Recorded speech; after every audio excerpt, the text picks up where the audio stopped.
The night I bought my house, I swore it was finally mine.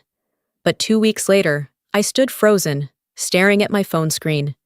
There was my sister Clarissa, lounging in my living room, raising a glass, and calling herself the owner. In that moment, I realized the cruelest betrayal doesn't come from strangers. It comes from family who believe your sacrifices belong to them. My name is Matilda Granger, and this is how my silence turned into war. I can still feel the weight of that pen in my hand as it scraped across the last page. My pulse hammered in my chest while the papers slid back into their folder, and the keys dropped into my palm. Cold, solid, heavy. They didn't just jingle, they landed with the gravity of a medal earned after years of grinding through battles no one else ever saw. I stayed in the driver's seat longer than I meant to, staring through the windshield at the little house on the lake. The porch sagged a little with age. The paint on the trim was faded, and the maple trees out front tossed shadows across the grass like they'd been waiting for me. It wasn't grand, but it was mine. Every hour I'd worked late, every holiday I'd skipped, every time I'd swallowed my pride at a family table, it was all right there in the bite of the key between my fingers.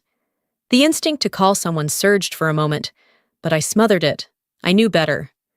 Good news in my family never stayed good for long.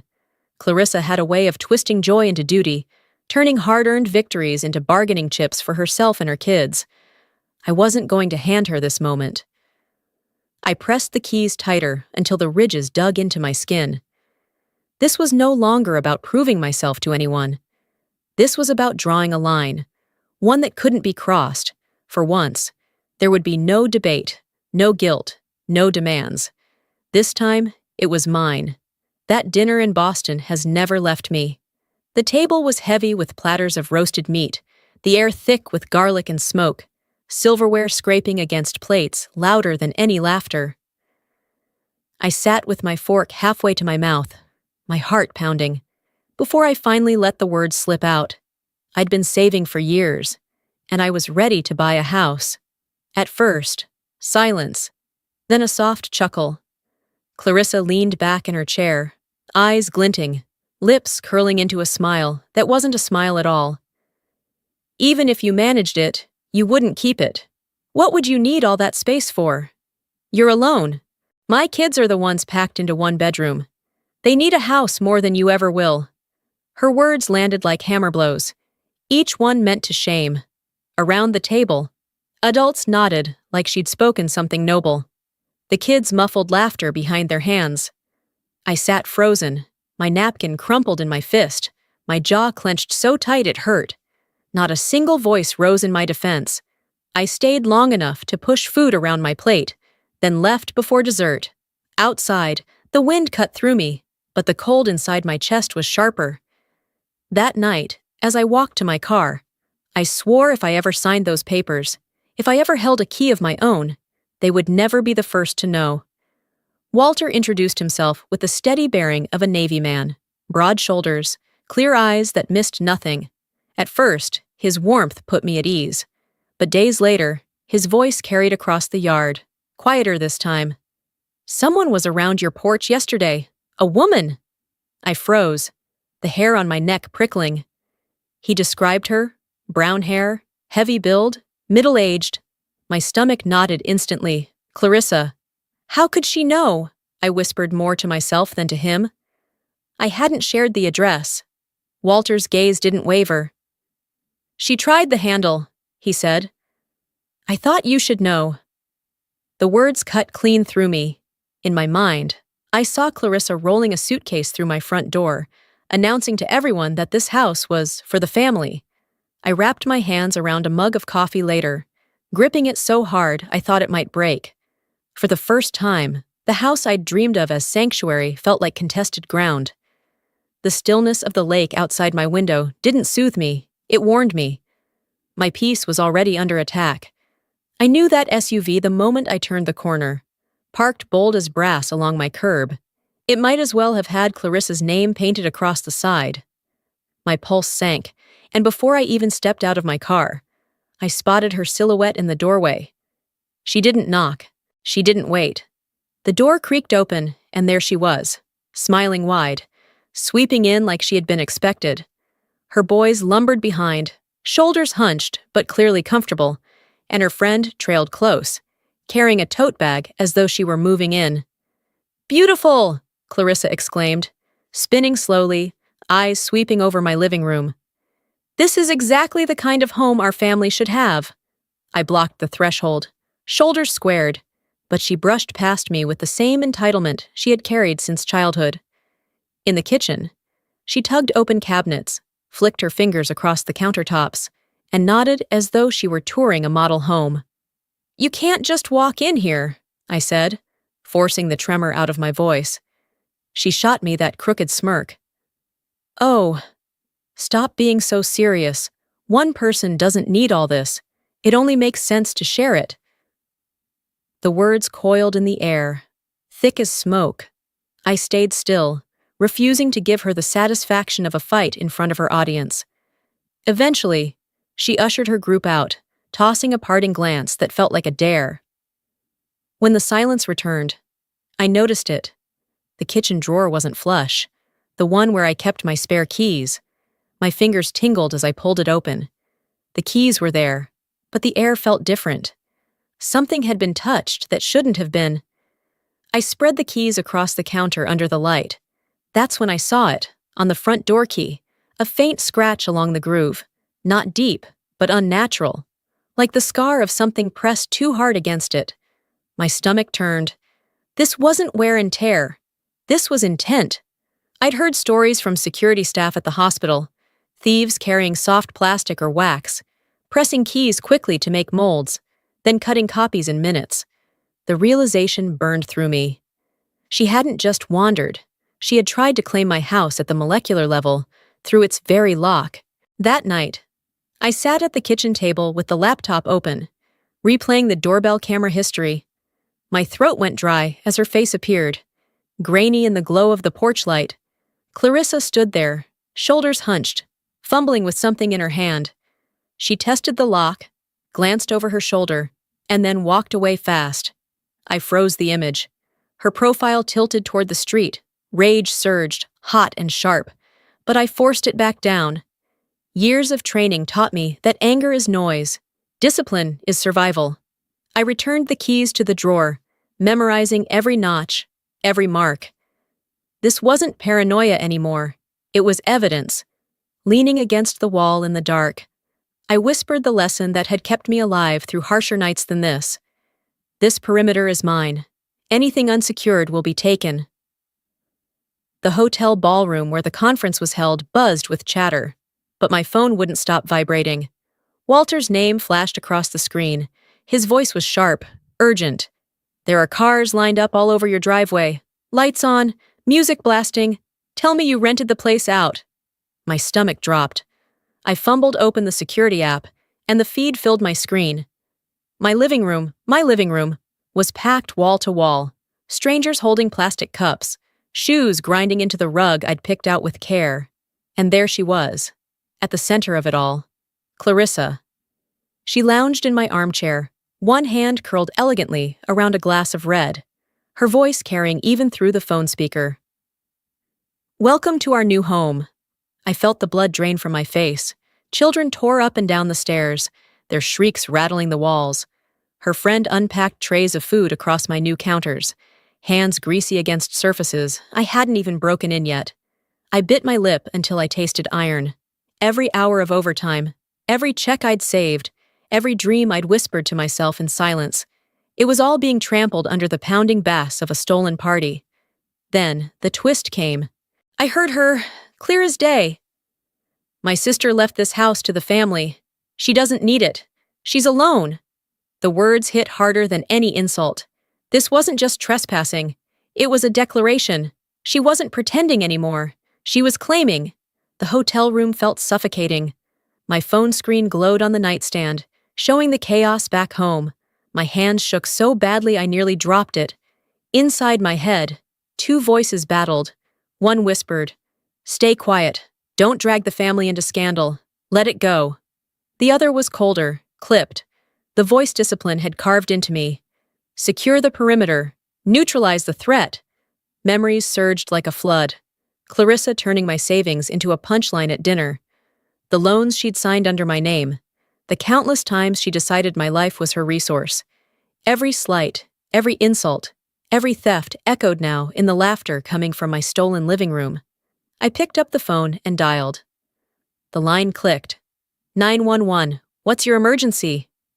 My throat was dry, but my words came sharp. There are intruders in my home. I'm watching them on my security cameras. They're family, but they don't have permission.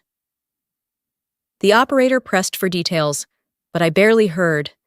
My eyes were glued to the feed. Clarissa had risen to her feet, sliding into my chair at the dining table. She raised her glass again, a smug smile spreading across her face as if the house had already been signed over. I whispered into the silence of the hotel room. Steady this time. Not this time. Not ever again. My phone buzzed so hard it nearly slid off the nightstand. I grabbed it, breath caught in my chest. The live feed from my security cameras lit the room, glowing in eerie pulses.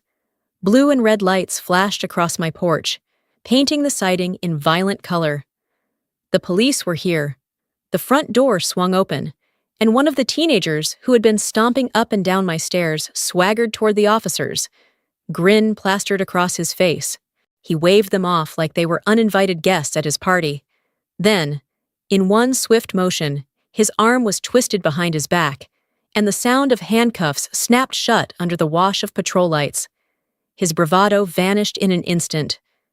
Inside, chaos exploded. Clarissa shot up from my armchair, her face blotched crimson. She jabbed her finger wildly, shouting above the stunned murmurs. "This is our family's home. My sister doesn't need it all to herself." Her words cracked through the speakers, shrill, insistent, carrying every ounce of entitlement she had weaponized all my life. I couldn't tear my eyes away. My fingers gripped the phone until my knuckles blanched, my heartbeat rattling against my ribs like a war drum. Yet my eyes stayed dry, steady. This wasn't just a break-in. It was the final escalation of a battle I had been fighting for years in silence. And tonight, I was done bleeding quietly. People scattered in every direction. Some bolted for the door, slipping past officers only to be pulled aside in the yard. Others froze, hands lifted in feigned innocence.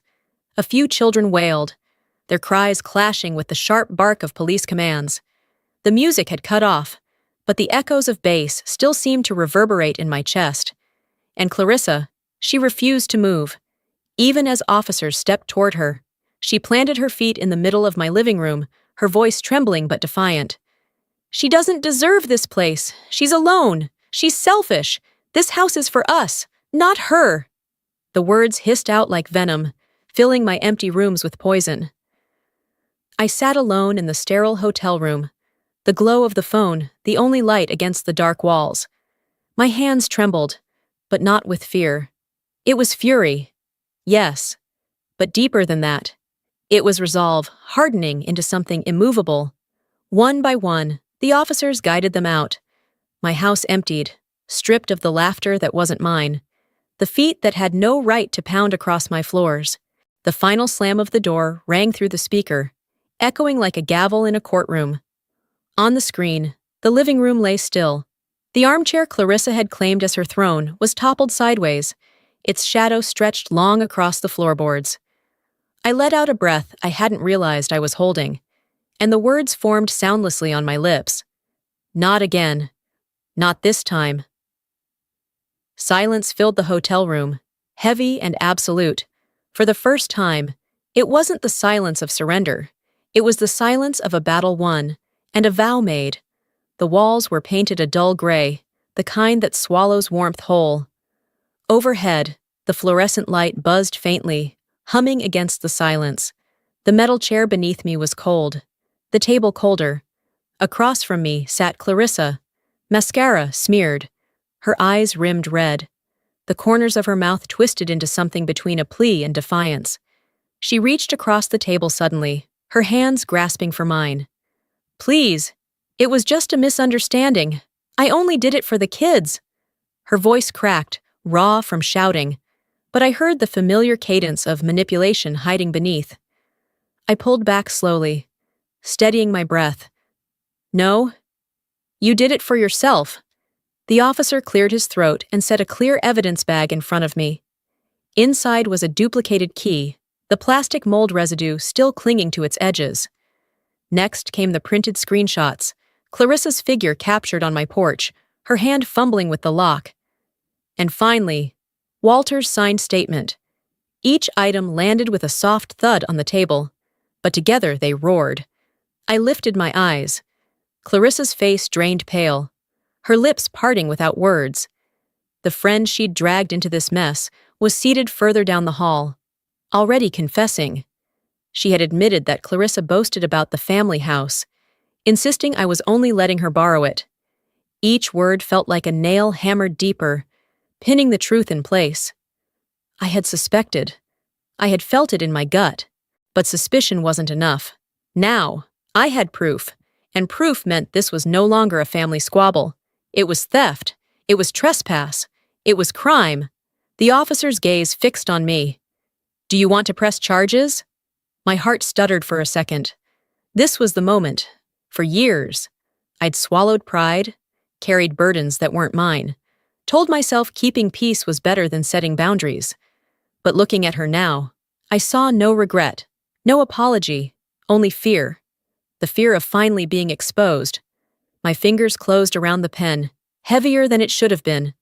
The black ink spread across the page, smooth, permanent, a line drawn once and for all. Clarissa broke then, tears streaking down her cheeks. "You're destroying this family," she wailed, her voice shattering in the sterile room. I looked at her, my voice calm but cutting like glass. "No, you destroyed it. I'm just refusing to carry the wreckage anymore." The words hung there, final, echoing louder than her sobs. For the first time in my life, I wasn't the one being cornered. I was the one drawing the line. And nothing, not blood, not guilt, not her tears, was going to erase it. The locksmith came within days, his tool belt jangling as he worked his way from door to door. I trailed behind him, steady, like a sentry making rounds. Old brass tumbled into a bucket. New steel gleamed in its place. When he finished, I slipped the fresh key into the lock. The bolt slid across with a sharp, decisive click. That sound rang louder than any applause. It was final, absolute. My boundary had been redrawn, and this time, no one was crossing it. By evening, the air carried the smell of leaves crisping in the fall. Walter crossed the road, a kitchen towel folded around a warm loaf. He didn't offer platitudes, didn't probe with questions.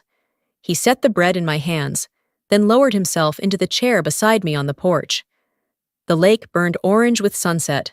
We sat without needing words. After a long pause, he nodded once. "You did the right thing." I smiled, small but certain, and lifted my mug. The coffee was strong, almost bitter, yet it steadied me. The breeze caught the edge of the towel, carrying cinnamon into the cooling dusk. For the first time, I inhaled without feeling weighed down. The phone on the railing buzzed. Clarissa's name glowed on the screen, insistent, sharp. I let it ring until it silenced itself. My chest didn't tighten. No guilt, no dread, just stillness. I turned toward the house. The siding glowed faintly in the fading light. Windows reflecting the sky. Porch steady beneath my feet. Every brick, every door, every bolt was proof of the hours I had worked, the discipline I had carried, the sacrifices I had made when no one else saw or cared. This house was no longer just a structure. It was the embodiment of a promise kept to myself. The silence deepened around me. No longer heavy, no longer suffocating. It wasn't the silence of someone swallowing pain at a family dinner table. It wasn't the silence of watching my life picked apart piece by piece. This silence was chosen. Owned. I leaned back, the mug warm in my palms, my eyes on the water catching the last blaze of day. Inside my chest, the truth settled with clarity. This house is the final line I've learned to defend. And this silence, it doesn't mean surrender. It means freedom. For the first time in years, I believed it. For the first time, I was free. and for the first time, I believed it.